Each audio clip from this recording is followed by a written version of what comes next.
This is a lecture from OpenTuition. To benefit from the lecture, you should download the free lecture notes from opentuition.com.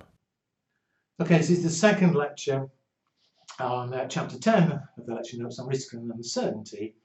And if you remember, in the first lecture, we set up this matrix, this grid, and calculated all the possible profits that could result. And I've rewritten it there to be a bit neater. It was getting a bit messy. But we've calculated all those profits, and we'd started going through the different ways you could be expected to make the decision. And the one we'd done, I remember I was, for the moment, leaving the first one, expected values. I'll come back to it. But we'd done maxi-min. And I think with maxi-min, we decided on that approach that we would sign a contract for 800 units.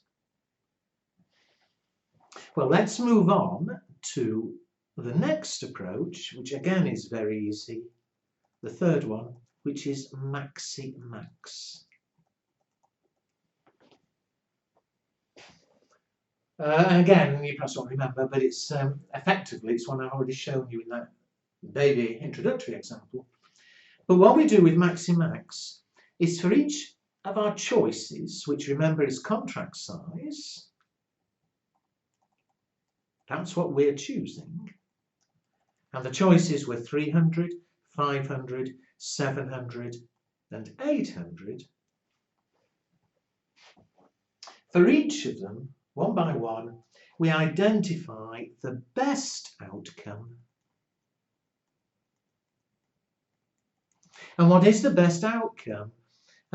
If we'd gone for 300, the profit will either be 2934, 4454. Well, the best possible outcome is a profit of 5,400. Obviously, it might be less, but that's the best we could get. Similarly, if the contract size was 500, what's the best outcome? 5,000. If it's 700, 414646. And finally, if it's 800, 44. So there's the best we could get from each choice. And the one we'll choose is the one that gives the best of the best. So the best, the highest profit of those four is 5,400. And therefore, that's the contract size we choose. We'd sign a contract for 300 units. And again, why is it called Maximax? Because for each one, the best outcome, we got the maximum profit. And then to choose between the four, we chose the best, the maximum of those maxima. Maximum of the maximum. So a very easy one.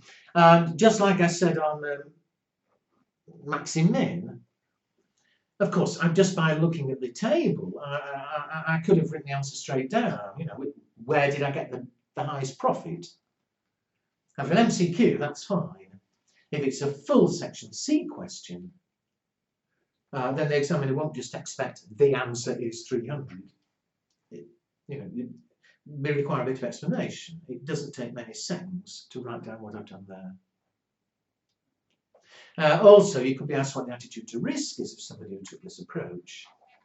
If they take this approach, we say they're a risk seeker.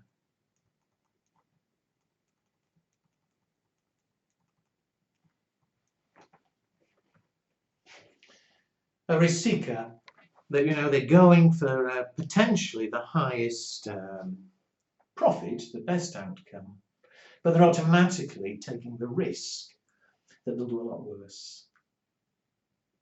So Maxi-min, a risk avoider. Maximax, a risk seeker. All right, next one. Number 4. Now the next one is, how can I put it, the most complicated one, the least obvious of the four approaches, minimax regret.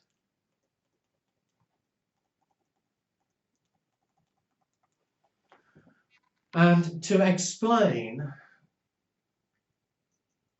how we do it and why, because it's important.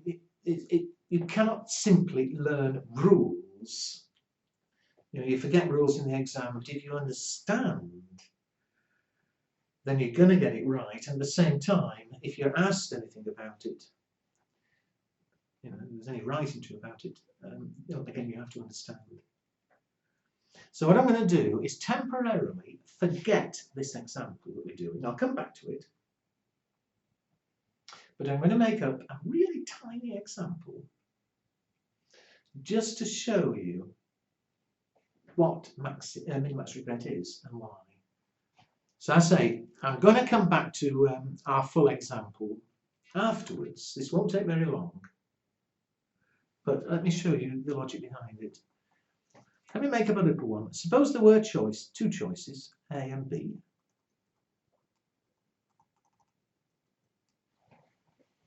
And suppose in each case there's uncertainty and there are two possible outcomes, number 1 or number 2.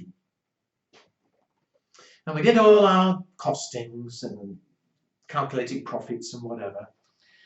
But as far as if outcome 1 occurs, perhaps outcome 1 is low demand, then A, let's suppose, would give us 100, B perhaps would give us 99. On the other hand, if outcome 2 occurred, which is perhaps high demand, maybe A gives us 1,000, B gives us 10,000. And I've deliberately picked extreme figures to make the point, I hope, about what's going on. And suppose I also tell you we're a risk avoider. Well, we've already been through the normal risk avoider approach is Maximin. And under Maximin, which would you choose? We say, oh, what's the worst that can happen? Well, for A, the worst is 100. For B, the worst is 99. We pick the best of the worst.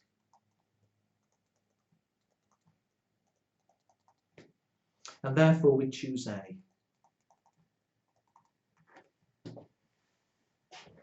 Well, when we did it before, on our full example, I hope you would agree that there was perfect logic to choosing A. Why take the risk in order to try and get more? But look at this one. We're choosing A. I actually think, I can't believe anybody would choose A. Because, all right, if you went for B, you may only get 99, but it's only $1 less. But there's a chance of getting 10,000, which is $9,000 more than if you'd done A. Well, so it was 99.99. Are you really going to tell me that you'd choose A just to avoid the risk of losing 1 cent if you'd pick B, when there's that chance of getting so much extra? And so that I think would be ludicrous for somebody to have chosen A. And this is what minimax regret deals with. You see, the reason, I hope you'd agree with me, the reason I think anybody's going to choose B is because they're looking in their minds about, well, how much would I lose if outcome 1 occurred and I'd chosen B? I've lost $1 because I could have had 100 and I'm only getting 99. And I'm comparing that with how much I could gain if, on the other hand, outcome 2 occurred. So outcome 2 could gain me 9,000 if I'd chosen B. Outcome 1, if I'd chosen B, only loses me $1. Well, we're sort of making that comparison. Well, minimax regret does that. So let me do it on this baby one. And then I can show you how we do the same thing on our full question, where we'll take the same logic, it's just Obviously, more figures, it'll take a bit longer. What we do is, first of all, set up what we call a regret table.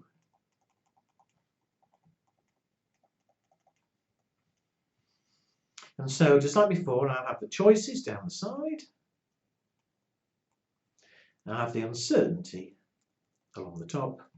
As I said earlier, it doesn't matter which way round you do it, it's how you use the table, it doesn't matter how it's set up. But now watch really carefully. We go to each uncertain thing in turn. So the first one is 1. And we say, well, what happens if outcome 1 occurred? If outcome 1 does occur, then had we chosen A, we'd have had 100. Had we chosen B, we'd have had 99. Well, if outcome 1 occurred, the best choice would in fact have been A, obviously. And if we had picked A, we've got the best we could have got, 100 instead of 99. We say we've no regret. On the other hand, if had we picked B, and outcome 1 had occurred, we'll have only got 99. We'll know we could have had 100. And so by picking B, we've effectively lost the difference of 1, or at an opportunity cost. Now, so that's what is the case if outcome 1 occurs. Let's go to the other uncertain. Outcome 2. With outcome 2, if outcome 2 occurred, which would have been the best machine? Obviously B. And if we had have picked B, we'd have got the maximum we could have. We'd have no regret. But on the other hand, if outcome 2 occurs and we'd chosen A, we'll only had 1,000. We'll know we could have had 10,000. So in a sense, we've lost the difference. It's an opportunity cost. We could have had 10, we've only got 1. Or there's regret of 9,000. Well, having rewritten the table, now we take very much the approach doing Maximin.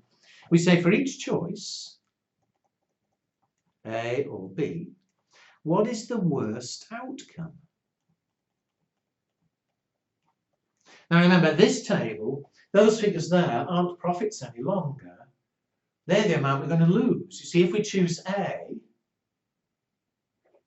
either outcome 1 occurs, and we've lost nothing, we've done the best we can, or outcome 2 occurs, we've lost 9,000 that we could have made if we'd made the other decision. So the worst outcome is that regret of 9. What happens, on the other hand, if we picked B? Well, either outcome 2 occurs and we make the best decision, or outcome 1 occurs, and how much would we lost? $1. So there's the worst outcome.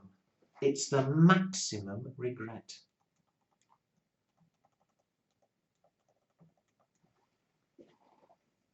And then we say, well, what's the best of those worst? Again, since those are regrets, opportunity cost losses in a sense, the best is the lowest. The best, or the minimum, is to only lose $1. And therefore, we would choose B. Which we agreed from the very beginning of this little exercise. We did agree, I hope, that anybody in their right minds would pick B on those figures. And that using a Maximin approach, although it may seem sensible most of the time, on something like that, it would give silly outcomes. So there we are. This is a risk avoider approach again. And don't worry, exam questions don't leave it up to you. Exam questions specifically say, do it this way, do it this way, do it this way. But I think you'd agree with me, Maximin, Maximax are both very quick and very easy, always. Minimax regret It's not sort of arithmetically harder, but it is that bit unusual. All right, now I'm going to pause yet again, because I don't know, you may need to think about that or relook at it. The next lecture, though, we will go back to our main example. And without discussing the reasons anymore, I will work through, set up the regret table and make the decision.